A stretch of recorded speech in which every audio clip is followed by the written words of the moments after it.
절씩 교독하겠습니다. 욥기 9장 11절.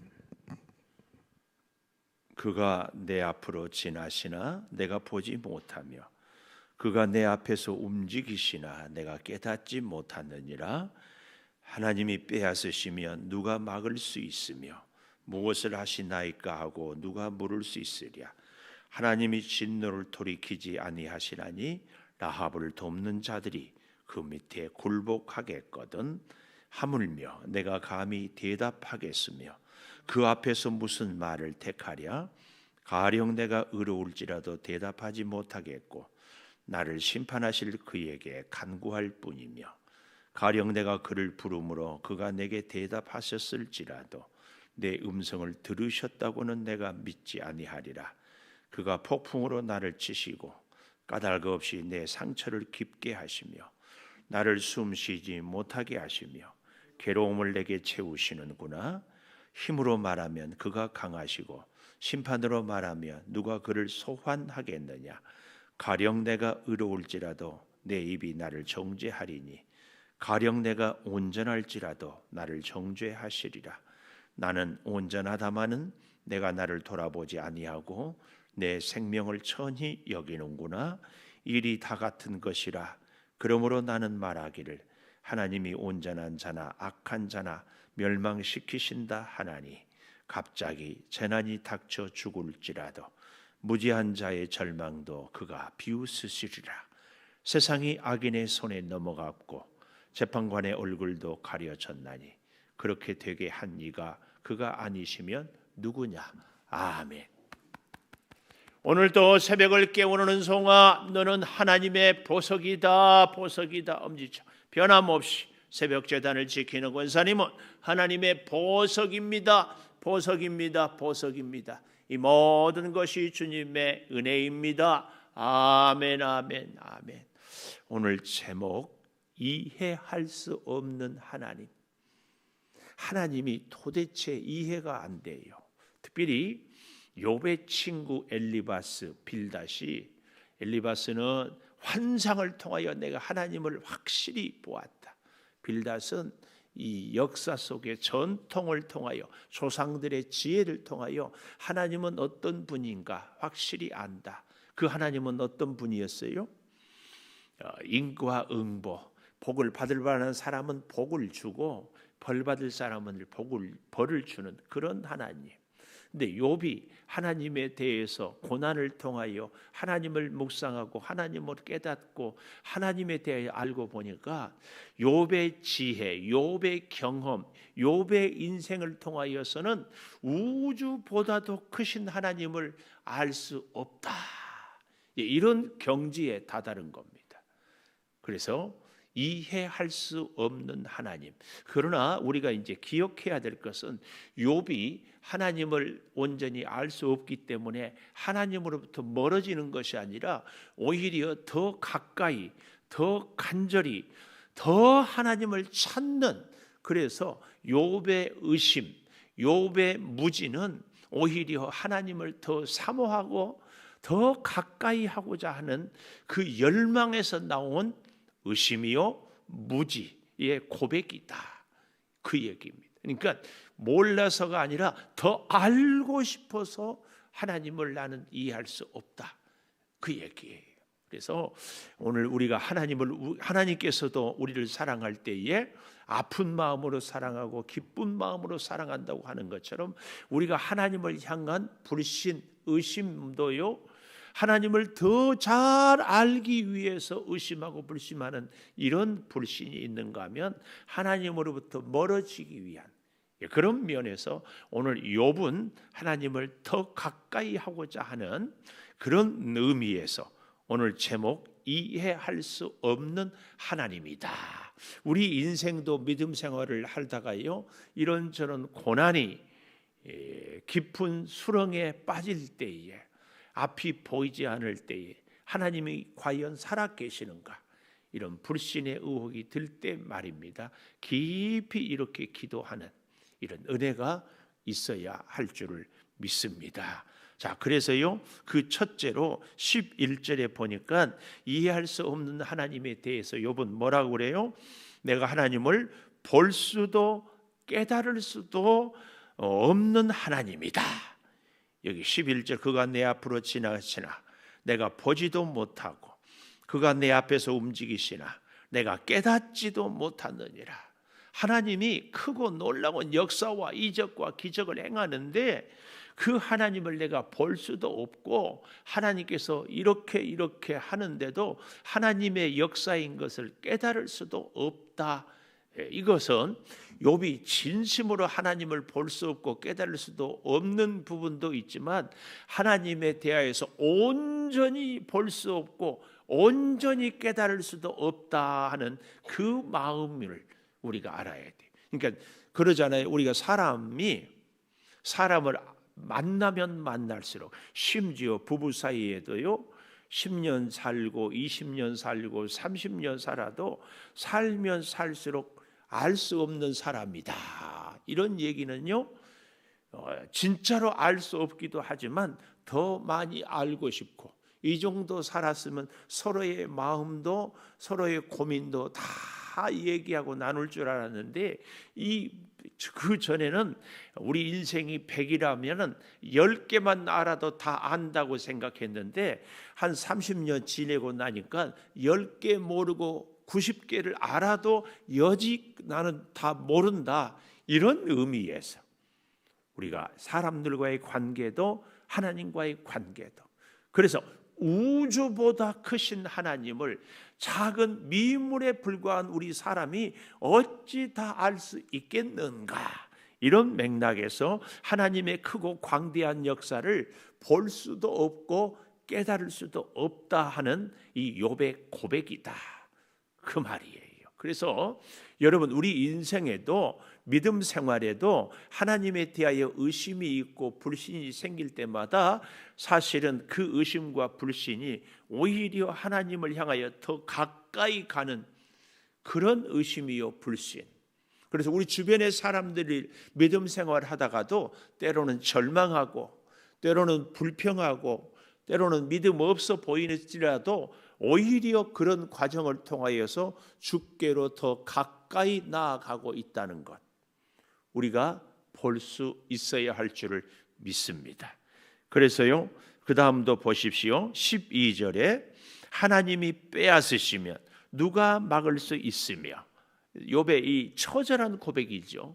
자녀들을 다 데려가고 재산이 다 없어지고 온몸의 질병이 정말 창궐하는 이렇게 되는데 하나님이 빼앗으시면 누가 막을 수 있겠는가? 욥의 자기 경험에서 나온 얘기죠. 또 어때요? 또 무엇을 하시나 하이까?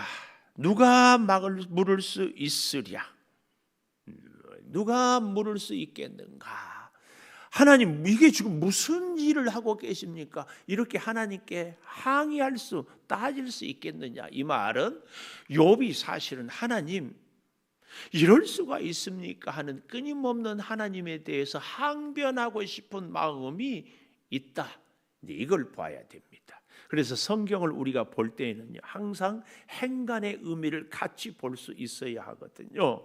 그러니까 오늘 여기 12절에 하나님이 빼앗으시면 막을 수 있는 사람이 없고 무엇을 하신다고 누가 따질 수 있는 사람이 없습니다만은, 하나님, 저는 정말 하나님께 묻고 따지고 싶습니다. 왜 이런 일이 생기는지요? 그 말입니다. 그 말. 심지어 13절, 하나님이 진노를 돌이키지 아니하시나니 라합을 돕는 자들이 그 밑에 굴복하겠거든.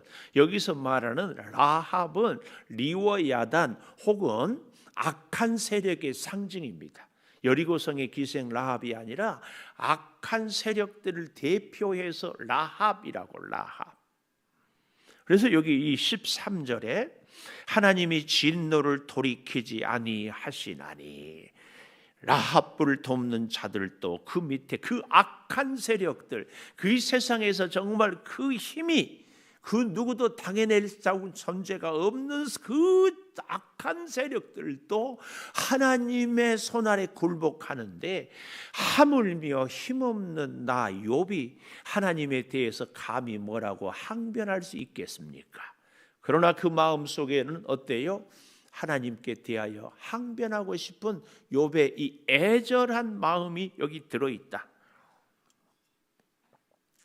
두 번째로는요, 이해할 수 없는 하나님이라는 이 제목에 그 첫째가 볼 수도 깨달을 수도 없는 하나님이라면, 두 번째로 15절에 보십시오. 가령 내가 의로울지라도 대답하지 못하고 나를 심판하실 그에게 간구할 뿐이다. 의로울지라도 대답 못합니다. 왜요? 이해할 수 없는 하나님이시기 때문에. 의로울지라도, 나름대로 제가 늘 욥기를 공부하면서 끊임없이 제가 반복하는 것이, 하나님, 내가 죄인인 줄은 알지만 그래도 내 옆에 있는 저 사람보다는 내가 나름대로 꼭 기준을 대할 것은 아니지만 의롭게 살았는데, 욥의 입장에서 왜 저 친구들은 건강하고 재산도 잃어버린 것이 없는데 왜 나는 온몸에 병이 들고 재산도 다 잃어버리고 자녀들도 다 죽고 이런 일이 있을 수 있습니까? 그러니까 오늘 여기 15절의 의는 하나님 앞에서 절대적인 의가 아니고 상대적인 의, 혹은 하나님께서 나를 지금까지 의롭다고 인정하시고 복을 주셨지 않습니까 하는 그런 의. 가령 내가 의로울지라도 이해할 수 없는 하나님 앞에서 내가 할 말이 없습니다. 그래서 나를 심판하실 그에게 간구할 뿐입니다. 여기 심판하실 그에게 간구할 뿐입니다. 대답할 말 없고 믿음으로 살았고 하나님을 의지하며 살았는데 하나님이 나에게 이렇게 심판을 주시니까 내가 그저 여기에 대해서 시시비비를 가릴 능력은 없고 간구할 뿐입니다. 이런 의미에서 오늘 우리가 같이 불렀던 찬송 83장 가사, 나의 마음에 근심 구름 가득하게 덮이고 슬픈 눈물 하염없이 흐를 때 인자하고 부드러운 음성으로 부르사 나를 위로하리 누굴까? 제 개인적으로 주여 나의 생명 나의 정성 드립니다 하는 이 찬송하고 이 83장을 수백 수천 번 불렀습니다. 앞이 보이지 않고 내가 할 수 있는 능력이 없고 누군가에게 나에게 도움도 될 수 없을 때 하나님 너무하십니다. 내게 왜 질병을, 나에게 왜 이렇게 앞이 꽉 막힌 절망을 주십니까? 그런데도 결론은 부르짖을 수밖에 없어요. 신세가 얼마나 처량하고 얼마나 기가 막힌지. 그래도 주 예수 밖에 누가 있으랴. 그 사실입니다.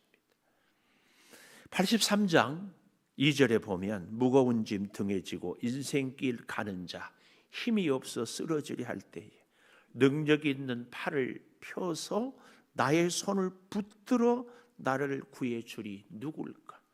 주 예수밖에.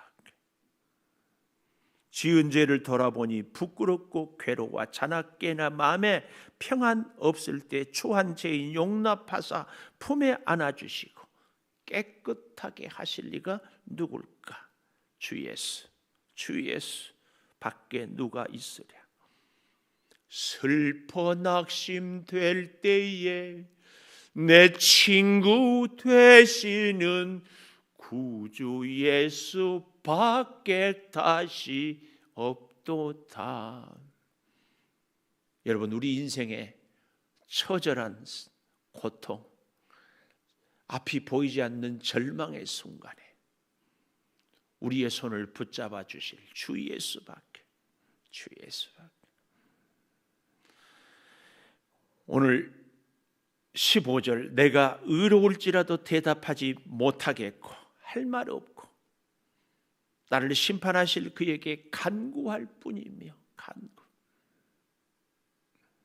더더구나 보십시오. 16절 가령 내가 그를 부름으로 그가 내게 대답하셨을지라도 내 음성을 들으셨다고는 내가 믿지 아니하리라. 얼마나 기가 막힌 고백인지 몰라요. 하나님은 대답을 하셨는데 나는 대답하셨다고 믿지 아니하리라. 믿지 아니하리라 능동이거든요. 사실은 믿고 싶습니다. 아니 하나님은 이미 대답하셨음을 내가 믿고 또 믿고 싶습니다. 그런데 여전히 내 현실은 질병으로 나는 다 재산을 잃었고 내 앞길에 아무런 소망도 방법도 누구를 의지할 데도 없는 이 절망과 처절함을 어찌하겠습니까? 그래서 나는 내 음성을 들으셨다고 믿을 수 없습니다. 욥의 이 절망입니다. 더더구나요. 세 번째 17절 보십시오. 그가 폭풍으로 나를 치시고 까닭 없이 내 상처를 깊게 하시며. 세 번째 까닭 없이 내 상처를 깊게 해요. 아무 이유 없이. 우리가 일반적으로 욥의 친구들처럼 다 생각할 때 그런 생각하지 않아요? 아니 저도 목사로서요 아차하고 깜짝 놀랄 때가 있는데 우리 성도들 가운데 복되게 일이 형통하면 그러면 그렇지 네 그럴 줄 알았다. 믿음 생활을 하는 것 보니까 열심을 다하고 겸손히 헌신을 다하고 성도들과 교회와 주의 종에게 참 잘 베풀고 배려하면 복받으면 그럴 줄 알았다. 이런 생각. 이 생각은 동시에 무슨 생각이 들어요? 말씀대로 살지 못하고 여러 모양으로 불순종하고 하나님의 뜻에 거역하면은 그러다가 어쩌다 어려운 일을 당하며 네 그럴 줄 알았다. 이런 마음이 저 자신도 모르게 척하니 들 때가 있어요. 여러분 그런데 그때마다 우리가 늘 돌아봐야 돼요. 어떻게? 내가 복을 받는 것은 내가 의로움이 아니고 내가 고난당하는 것은 나의 죄 때문이 아니고 그보다 더 우선적이고 본질적인 것은 하나님의 은혜다. 우리 목사님들 세계에서요. 목사님들이 목회가 평탄하고 형통하면 기도 많이 하고 특별히 믿음의 부모님이나 신앙의 3대, 4대째이거나 뭐 이런저런 것들로 해석하고 이해하고 찾아요.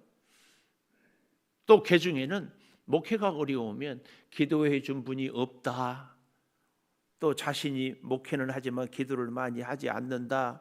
또 자꾸 자기 혈기를 부린다. 뭐 이런 것들로 원인을 찾아요. 물론 그럴 수 있습니다. 그러나 우리 인생의 모든 것의 시작과 원인은 하나님의 은혜. 이걸 우리가 놓쳐서는 추호도 안 됩니다. 물론 그 하나님의 은혜이기 때문에 내가 내 하고 싶은 대로 살아도 된다. 이것은 추호도 아닙니다. 하나님의 은혜로 살기 때문에 더 우리가 겸손하고 하나님의 은혜로 살기 때문에 더 하나님 앞에 무릎 꿇고 기도하는 거죠. 그래서 형통한 삶을 사는 것 이것이 나의 노력의 결과가 아니라 하나님의 은혜다. 오늘 여러분 이 17절에 까닭 없이 상처를 깊게 하시며 이 말을 바꾸어서도 볼 수 있어야 돼요. 어떻게? 까닭 없이 은혜가 풍성하게 하시며 값없이 은혜를 주시는 하나님이시라면 때로는 값없이 우리를 고난 가운데로 인도하시는 하나님, 이 하나님도 우리는 보아야 됩니다. 그런데 중요한 것은 까닭 없이 우리를 어떻게 한다고요? 상처를 주셔요. 그 상처는 상처로 끝나는 것이 아니라 그 아픔을 통하여 하나님께로 가까이, 그래서 하나님의 위로와 소망과 축복을 얻게 하기까지, 그래서 하나님의 역사를, 제가 개인적으로 우리 가운데 우리 성도님들 가운데 저보고 참 우리 목사님 좋으신 목사님 그런 얘기를 들어요. 참 잘난 목사님. 오늘 또 일부 예배 때 제가 이렇게 이 콤비를 입었더니만 너무 멋지대. 아무 반응이 없는 것 보니까 동의를 못하는 것. 기장로님 멋지지 않아요? 고마워요. 근데요, 이 콤비가요, 봄이나 여름이나 가을에 입으면, 아니 겨울에는 안 어울려. 가을 이 분위기에 막. 그래서 우리 서울 창동교회에서 입은 옷인 20년이 지나도 새 옷 같아. 목사님이 이제 설교할 거 없으니까 별 얘기를 다 한다. 근데 제가 목사로서요, 우리 목사님 능력 있는 목사님, 우리 목사님 멋진 목사님, 우리 목사님 잘난 목사님, 우리 목사님 좋은 목사님, 이런 칭찬보다도 꼭 듣고 싶은 칭찬이 한마디가 있어요. 그 뭔 줄 아십니까? 우리 성도들과 함께 아파하고 성도들의 아픔을 이해하는 목사님. 근데 그런 목사가 되기 위해서는요, 내가 아파봐야지, 내가 실패해 봤어야지, 내가 처절한 눈물을 흘려 봤어야지. 그러지 않나요? 공감은 입장을 같이 하는 것이 공감이라고 우리가 욥기를 공부할 때 배우지 않았어요? 성도의 아픔을 공감하는 목사. 우리 하나님이, 아니 예수님이 사람의 몸을 입고 사람이 되셔서 죄인을 위하여 죄인의 몸으로 죽으셨어요. 죄는 없으시지만. 오늘 이 까닭 없이 상처를 깊게 하신다는 말 가운데 여러분과 저의 인생을 다시 돌아볼 수 있기를 축복합니다. 내가 잘나는 것은, 내가 잘 나가는 것은, 내가 넉넉한 것은 나의 능력과 노력 때문이 아니고, 내가 힘들고 어려운 것도 비단 나의 이 무능함, 나의 죄 때문만은 아니고, 하나님의 크고도 깊은 뜻은 오늘 나의 이 아픔과 나의 이 실패와 나의 이 상처를 통하여서 내 주변에 있는 사람에게 하나님의 위로와 소망을 증거하라고 하는 큰 섭리. 그래서 인생을요, 여러분 정말 우리 보잘것없는 사람은 누구예요? 나 혼자 행복하고 나 혼자 즐기고 나 혼자로 끝나는 인생. 그러나 주의 사랑을 가슴에 품은 사람들은 나의 위로와 소망을 자꾸 흘러보내는 거죠. 그래서 오늘 여기 17절에 까닭 없이 상처를 깊게 하는 것이 아니라 사실은 나의 아픔과 나의 눈물을 통하여서 내 이웃들의 눈물을 닦아주고 내 아픔을 통하여 이웃들의 상처를 치유하도록. 그래서 우리가 시간 속에서 이 욥기를 통하여 많은 주의 성도들이 위로를 얻고 욥의 인생을 통하여 새로운 힘과 용기를 갖게 되지 않습니까? 까닭 없이 상처를 깊게 하는 것이 아니라 하나님의 큰 섭리. 동시에 그래서 우리는 까닭 없이 상처도 입지만 그 까닭은 하나님의 크신 뜻이 있고, 까닭 없는 상처가 아니라 까닭 없는 은혜도 우리가 입었다는, 나의 자격, 나의 능력, 나의 조건, 나의 충성 때문에 하나님이 나를 사랑하는 것이 아니라는 사실. 내가 연약할 때에, 죄인 되었을 때에, 원수 되었을 때 이미 나를 사랑하고 나를 하나님의 자녀 삼아 주신 것, 그 하나님께서 나를 인도하고 이끌어 가시기 때문에 때로는 까닭 없이 은혜도 주시고 때로는 까닭 없이 상처도 주신다. 그러나 그 아픔과 상처는 주께로 더욱 가까이 슬퍼 낙심될 때에 내 친구 되시는 구주 예수밖에 없도다. 주 예수, 주 예수, 주 예수밖에 누가 있으랴. 슬퍼 낙심될 때에 내 친구 되시는 구주 예수밖에 다시 없도다. 이 까닭 없이 내 상처를 깊게 한다는 말씀을 통하여 18절에 보십시오. 나를 숨도 못 쉬게 하시며 괴로움을 내게 채우십니다. 20절 가보십시오. 내가 의로울지라도 내 입이 나를 정죄하리니 가령 내가 온전할지라도 나를 정죄하시리라. 내가 아무리 의롭다고 해도 우리 하나님이 나를 정죄하시리라. 이것은 사실은 욥의 감정을 지금 얘기하는 거죠. 사실은 하나님이 우리를 정죄하지 않는데 하나님께서 나를 정죄하시기 때문에 이렇게 당한다는 욥의 생각입니다. 21절도 보십시오. 나는 온전하다마는 내가 나를 돌아보지 아니하고 내 생명을 천히 여기는구나. 사실은 여기 오늘 이 11절 이하에서 제가 동그라미를 쳐보자고는 하지 않았지만 이 나는 계속해서, 그래서 하나님을 바라볼 때도 내 형편, 내 기준, 내 마음, 내 생각에서 보면은 하나님께 대하여서 계속 섭섭해요. 계속 섭섭해.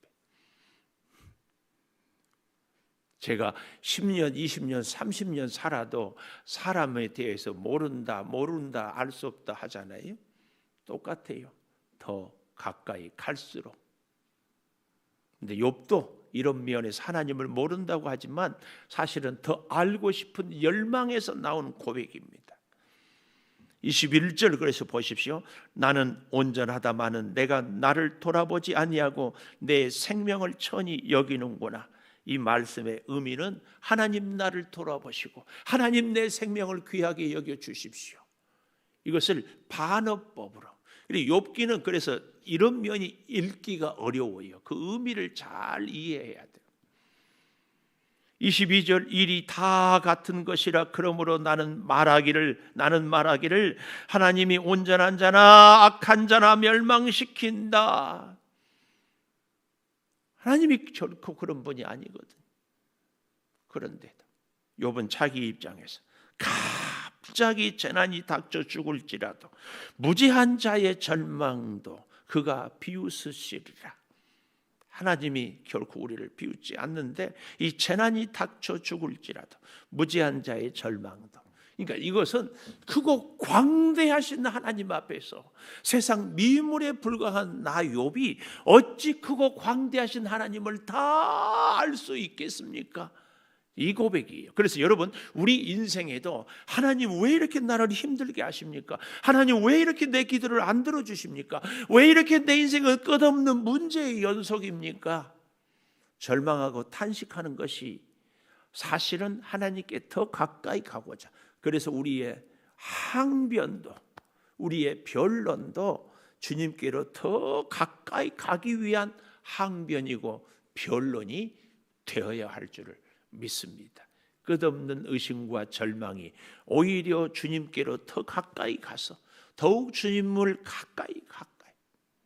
그래서 마지막 24절에 세상이 악인의 손에 넘어갔고 재판관의 얼굴도 가려졌나니 그렇게 되게 한 이가 그가 아니시면 누구냐?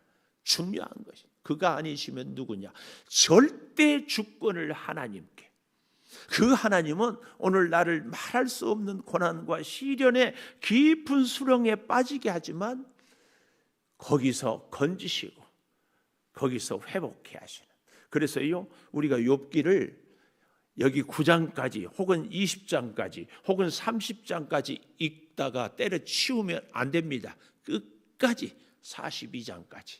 그런 면에서 여러분, 우리가 욥기의 인생을 끝까지 볼 때에 하나님의 그 놀라운 뜻과 사랑과 섭리를 볼 수 있는 것처럼 우리 인생도 우리 오늘의 이 아픔 여기서 끝내지 말고 우리의 미래, 더욱 중요한 것, 우리의 사랑하는 자녀들, 우리의 후손들에게까지 하나님이 어떻게 역사하는지를, 그래서 우리 자녀들이 아직 주의전에 나오지 않고 하나님을 믿지 않은 것 같아도 우리의 기도는 멈춰서는 안 됩니다. 안 돼. 사랑하는 자녀들이 하나님 앞에 서지 않을 때 우리는 더 처절하게 오늘 이 욥의 절규가 우리 자녀들을 향한 우리의 절규가 되어야 합니다. 여러분, 인생이 답답합니까? 앞이 보이지 않습니까? 하나님이 왜 이렇게 나를 힘들게 하는 것 같습니까?